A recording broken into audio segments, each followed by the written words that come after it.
আৰু শেহতীয়াভাৱে ৰাজ্যত যি ৰাজনৈতিক পৰিস্থিতিৰ উদ্ভৱ হৈছে সেই সন্দৰ্ভত আমি কথা পাতিম। মোৰ সৈতে আছে ৰাজ্যসভাৰ সাংসদ জ্যেষ্ঠ সাংবাদিক অজিত কুমাৰ ভূঞা। অজিত কুমাৰ ভূঞা ডাঙৰীয়াৰ সৈতে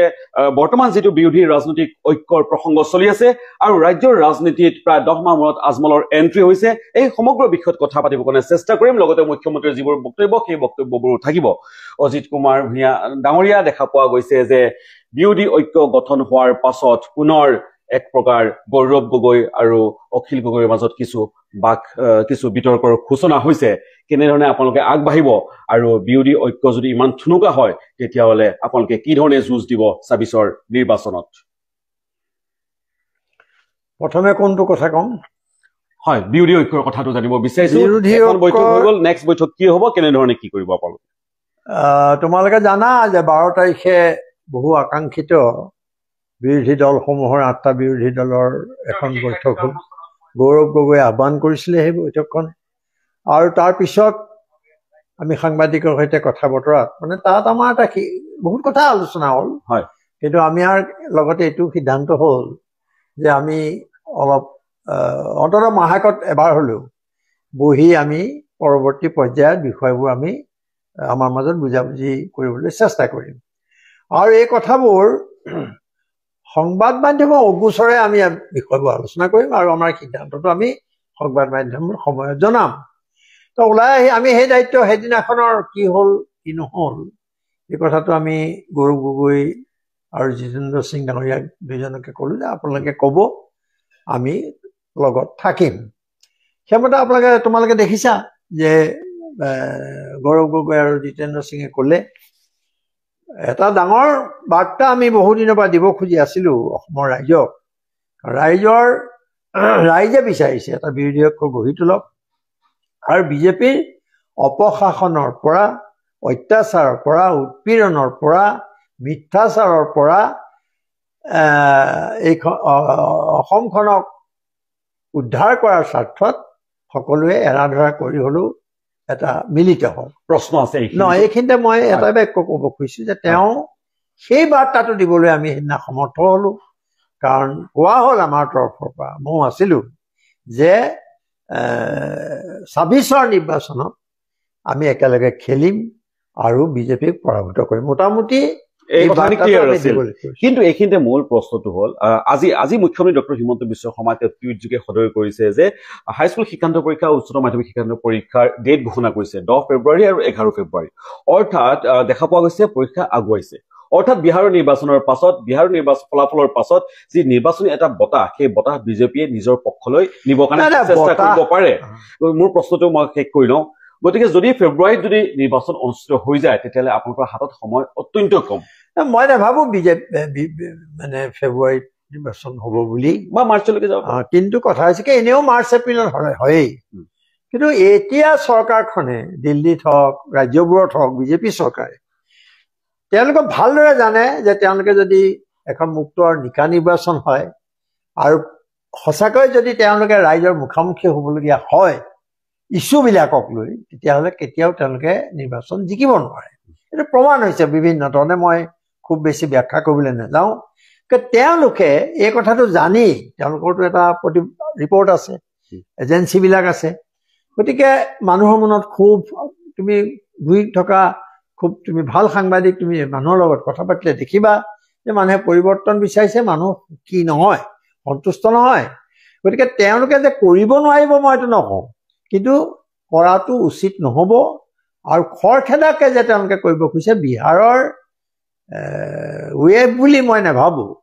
কাৰণ তেওঁলোকে বিহাৰত যিবোৰ পন্থা অৱলম্বন কৰিলে, SIR কৰাওঁতেই মানুহৰ সন্দেহ হৈছে। 68 লাখ ভোটাৰৰ নাম কটা গৈছে। তাৰপিছত এতিয়া কি কয়, নানানটা কথা ব্যাখ্যা হৈছে। আৰু স্বয়ং মুখ্য নিৰ্বাচন আয়ুক্তগৰাকীয়ে কৈছে যে 7 কোটি 42 লাখ মানুহে ভোটদান কৰিছে, কিন্তু কৰিব আগতে। তাৰপিছত এতিয়া দেখা গ'ল 45 লাখে কৰিলে, গতিকে 3 লাখ ক'ৰ পৰা বাঢ়িলে? এনেকুৱা নানান প্ৰশ্ন উত্থাপিত হৈছে আৰু তথ্য সহকাৰে এই কথাবোৰ উত্থাপিত হৈছে মোক। গতিকে উত্তৰটো এইটো হ'ব যে তেওঁলোকে কোনো কাৰণত ভাৰতবৰ্ষত এতিয়া ফ্ৰী ফেয়াৰ ইলেকশ্যন নহয়। এতিয়া এনেকুৱা হৈছে যে ভাৰতবৰ্ষত মুখ্য জ্ঞানেন্দ্ৰ কুমাৰ তেওঁ কাইলৈ যদি নিৰ্বাচনৰ পিছত তেওঁ যদি ঘোষণা কৰি দিব চাৰ্টিফিকেট এখন দি দিব আৰু সেইখনকে লৈ বিজেপিয়ে চৰকাৰ গতিকে তেওঁৱে এতিয়া কোনো কথা উত্তৰ নাই ইলেকশ্যন কমিশ্যনৰ কোনো ভূমিকা নাই আটাইতকৈ কম্বিনেশ্যন মই এইটো মানে তোমাক কৈছো যে যিটো কম্বিনেশ্যন হ'ল বিজেপিৰ সেইটো হ'ল যে টকা প্ৰথম কথা টকা কেনেকৈ টকা খৰচ কৰিছে এইটো কল্পনাতীত তাৰপিছত তেওঁলোকৰ টকা আছে এইটো জানে পৃথিৱীৰ ভিতৰত আটাইতকৈ ধনী দল ৰাজনৈতিক দল ইলেক্ট্ৰেল বণ্ডৰ কাহিনী মানুহে পাহৰিব পাৰে চান্দা কেনেকে ব্লেক লিষ্টেড কোম্পানীৰ পৰা আনিলে ইডি লগাই পেলাই কেনেকে পইচা আনিলে তেওঁলোকে এইবোৰ কৰি পইচা আৰু ইলেকশ্যন কমিশ্যনক নিজৰ বিজেপিৰ দখললৈ নি সম্পূৰ্ণ আৰু লগত শেহতীয়াকৈ যিটো ব্ৰাইব কৰিলে মানুহক যিটো ডাঙৰ দুৰ্নীতি এইটো যে মডেল কোড অফ কণ্ডাক্ট চলি থাকোঁতে নিৰ্বাচনৰ দুদিনৰ আগত 10,000 টকা মহিলাক দি দিয়া হ'ল এইটো এটা ভয়ংকৰ কথা ভয়ংকৰ তথ্য এইটো কৰিব নোৱাৰে কিন্তু সেইটো কৰাৰ পিছতো নিৰ্বাচন আয়োগটো কলৈ গ'ল গতিকে বিজেপিয়ে এই কামটো কৰিয়ে নিৰ্বাচন জিকিব ই ফেব্ৰুৱাৰীত হওক মাৰ্চত হওক তেওঁলোকৰ কোনো বতাহ তেওঁলোকৰ পক্ষত বলা নাই অৰ্থাৎ আজিৰ দিনটোত আপুনি স্বীকাৰ কৰি লৈছে যে 26ত বিজেপি চৰকাৰ আহিব মই এইটো স্বীকাৰ কৰি লোৱা নাই মই ইমান সহজে কথাটো কোৱাও নাই মই খালি কৈছো যে যদি এই ধৰণে চলি থাকে বিৰোধীয়ে বা নাগৰিক সমাজে ৰাইজে যদি ইয়াৰ প্ৰতিবাদ নকৰে ৰাজপথলৈ ওলাই আৰু নিকা কি কয় নিৰ্বাচন আয়োগটো এটা সাংঘাতিক কথা চেচানৰ পৰা যদি আমি চাওঁ কিমান তেওঁলোকৰ শক্তি তেওঁলোকে কি কৰিব পাৰে এইটো নিৰ্বাচন তেওঁলোকে পৰিচালনা কৰে তেওঁলোকক যদি আমি ঠিক কৰিব পাৰো তেতিয়াহ'লে মই ভাবো যে কোনো কাৰণতে বিজেপি কেতিয়াও মইতো কৈয়ে দিছো যে বিজেপিৰ কোনো ইছ্যু নাই তেওঁলোকে মানুহৰ কোনো বিষয় তেওঁলোকে এড্ৰেছ কৰিব নোৱাৰে কাৰণ তেওঁলোকে গোটেইবোৰ মিছা কথা ভুৱা প্ৰতিশ্ৰুতি এটা এটাকে ওলাবলৈ ধৰিছে তেওঁলোকে এই পন্থাবোৰ গ্ৰহণ কৰিছে আৰু সেইটো মই শেষ কথা বুলি কেতিয়াও কোৱা নাই আমি নিৰাশ হৈছো যিবোৰ পৰিৱৰ্তনৰ কাৰণে যুঁজি আছে নিৰাশ হৈছে কিন্তু আমি হতাশ হলে নহব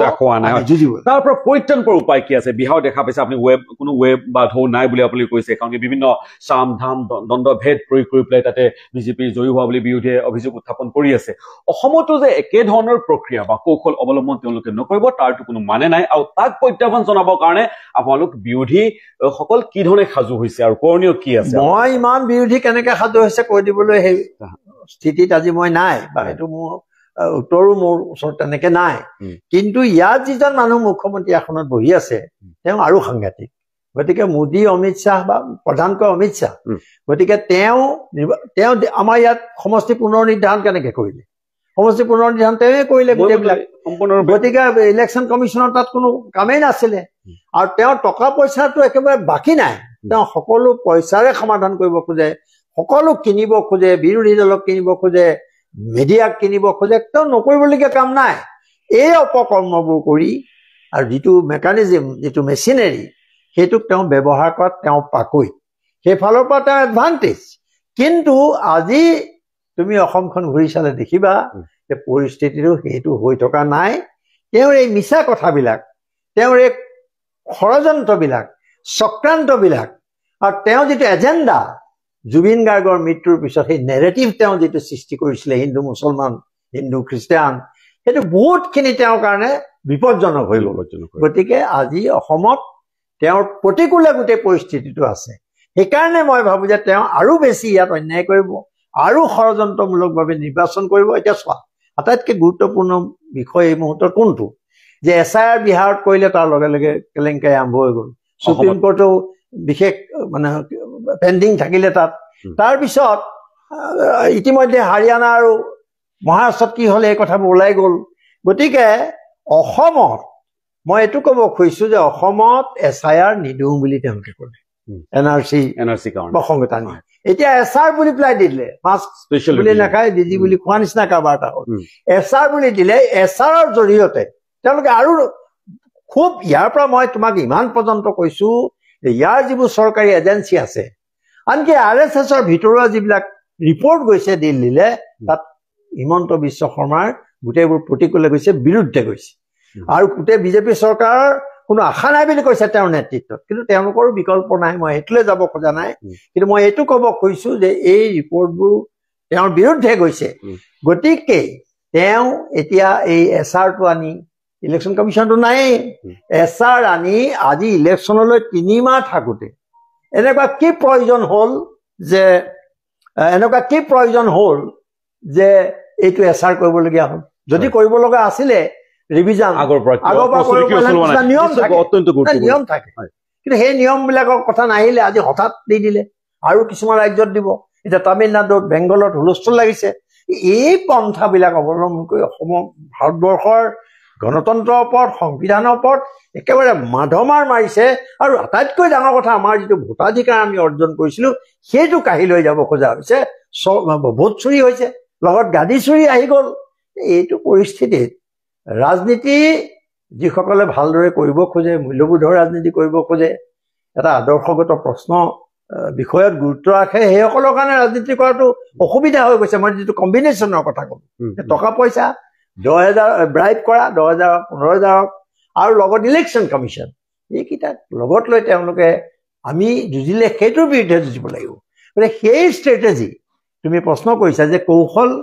হঠাৎ নিৰ্ধাৰণ কৰি দিয়া সম্ভৱ নহ'ব কিন্তু মই এটা ক'ম যে SR-ক লৈ যিটো কৰিছে খেলা ষড়যন্ত্ৰ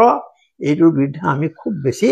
সতৰ্ক আৰু সজাগ হৈ থাকিব লাগিব মানুহে একেবাৰে তলৰ পৰ্যায়লৈকে মানুহে এইটোৰ একেবাৰে এটা চকু ৰাখিব লাগিব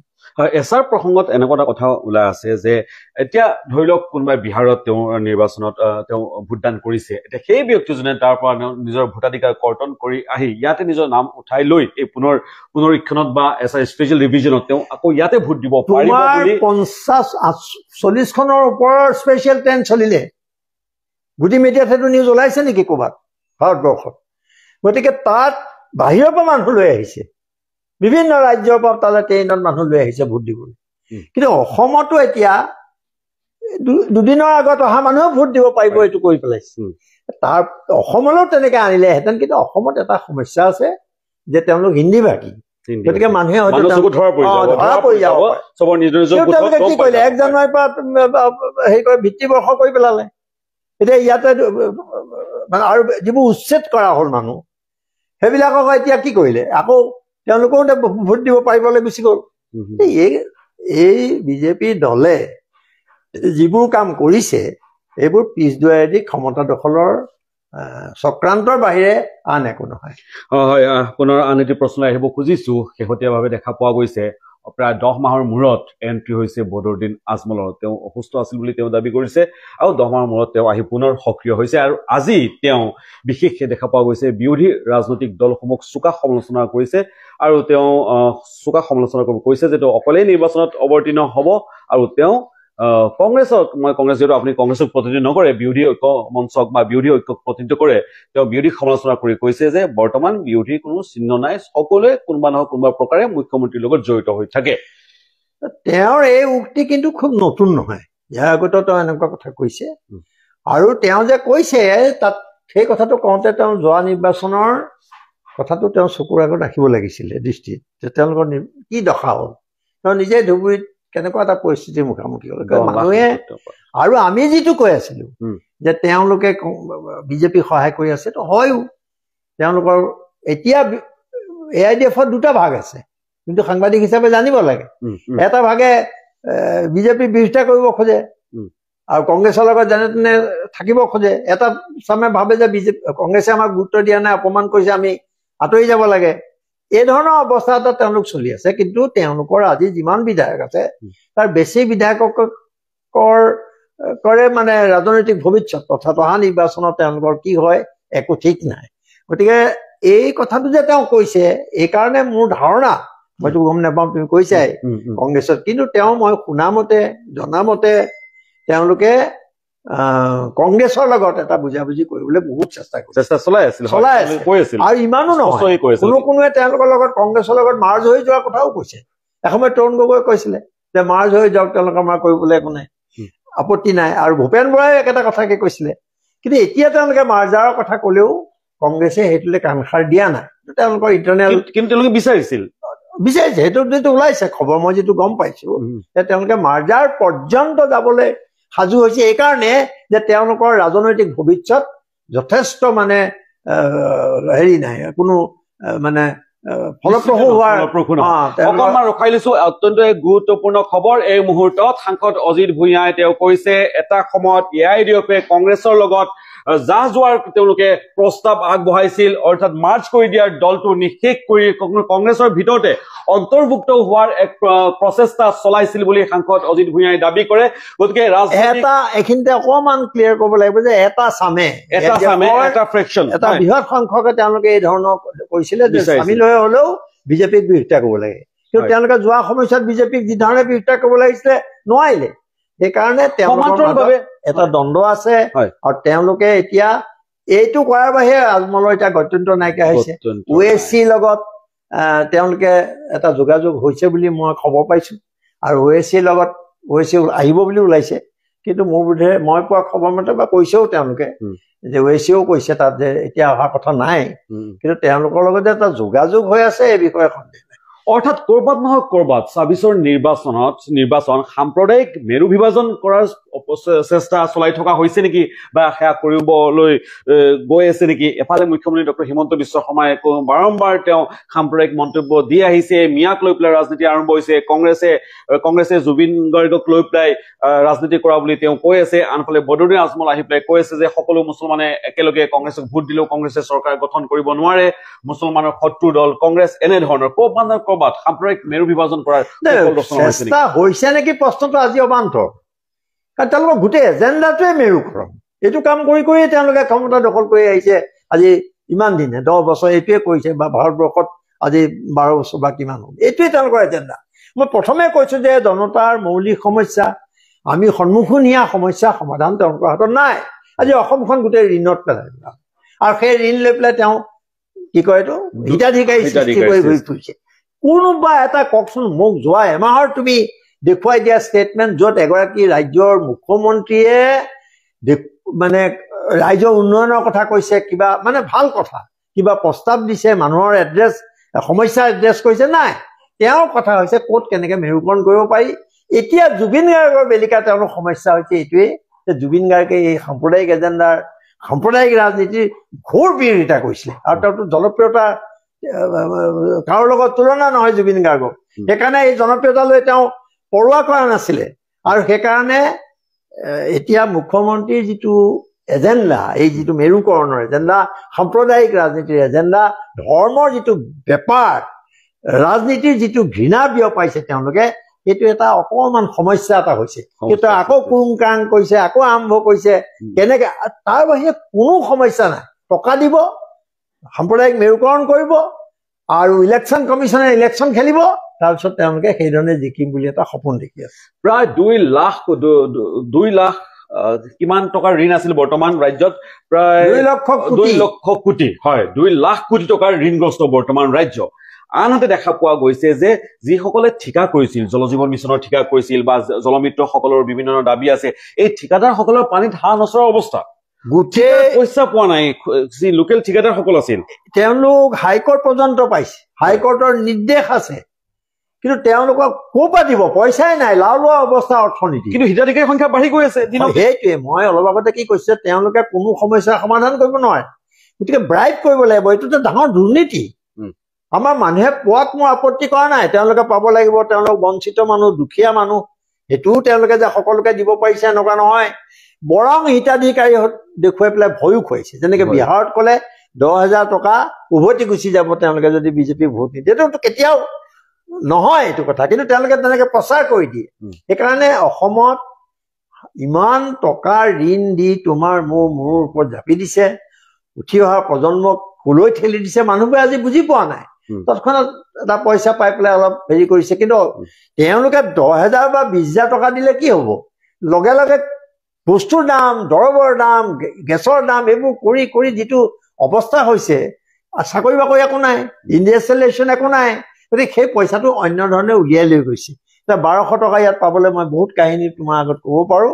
1200 টকা আনিবৰ কাৰণে 1500 টকা বেছি খৰচ হৈছে আৰু পৰিয়ালবিলাকত কাজিয়া হৈছে আৰু বহুত নোপোৱা মানুহ বঞ্চিত মানুহ আছে গতিকে এইটোৰ বাহিৰে এই চৰকাৰৰ কোনো কাম নাই সম্পূৰ্ণ ৰাজ্যখনক মুখ্যমন্ত্ৰীয়ে এইকাৰণে কৈছো মুখ্যমন্ত্ৰী বুলি যে তেওঁৱেই আইন